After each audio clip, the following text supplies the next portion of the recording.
Биылғы жылы облыста 897 мектеп ағымдағы жөндеуден өткізілуде. Ол үшін жергілікті қазынадан 2,9 миллиард теңге бөлініп, бүгінгі күні 847 нысан білім күнін қарсы алуға дайын. Сондай-ақ құны 2,1 миллиард теңгені құрайтын 43 мектепте күрделі жөндеу жұмыстары жүріп жатыр.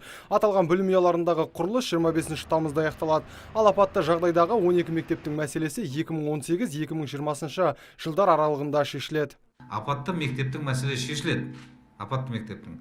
Ал үш ауысымды мектептің мәселесі ол да шешіліп жатыр, бірақ түбегейлі үш ауысымды мектеп шешілу деп айту қиын, себебі туу көп бізде, өздеріңіз білесіздер.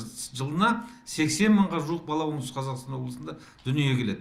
Жаңа айтып отыр, мектепке 30 мыңға бала жуық артығымен отырады. Сондықтан үш ауысымды мектептің саны ол енді жуық арада бірден бір мезетте шешіліп кетеді деп айту қиын.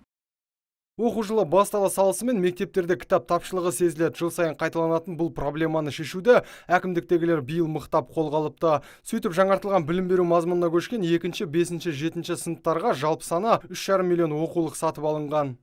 Бізде сонымен қатар өзбек тіліндегі кітаптар, тәжік тіліндегі кітаптар бізде қосымша алып отырамыз.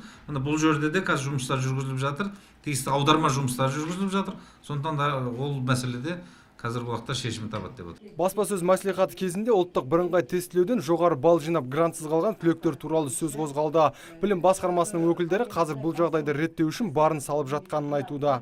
Иә, біздің шымкентте осындай наразылықпен 23 ата-ана келді. Олардың арыздарын біз түгелдей министрлікке жібердік, және ата-аналармен түсіндіру жұмыстарын бәрін түгелдей айтып жібердік. Енді ол кісілер жаңа жауап күтіп отыр. Бүгінгі таңға белгілі 6 бала грантқа ие болды. Енді грант мәселесі бойынша әлі бүгінгі таңға дейін қарастырылуда. Сондықтан да қазір нақты мына бала өтті, мына бала өтпеді деп айту өте қиын. Ол жұмыстар жалғасын табылды. Спикерлер жыл сайын өтетін мектепке жол акциясы жалғасып жатқанын алға тартты. Менің таңдауым балаларға көмек көрсету ұранымен бүгінгі күнге дейін 10 мыңға жуық әлеуметтік аз қамтылған отбасылардың балалары материалдық көмек алған. Нұрсұлтан Тұрысбеков, Мұрат Адинаев, Абзал Тұрабеков, ТВК телеарнасының жаңалықтар қызметі.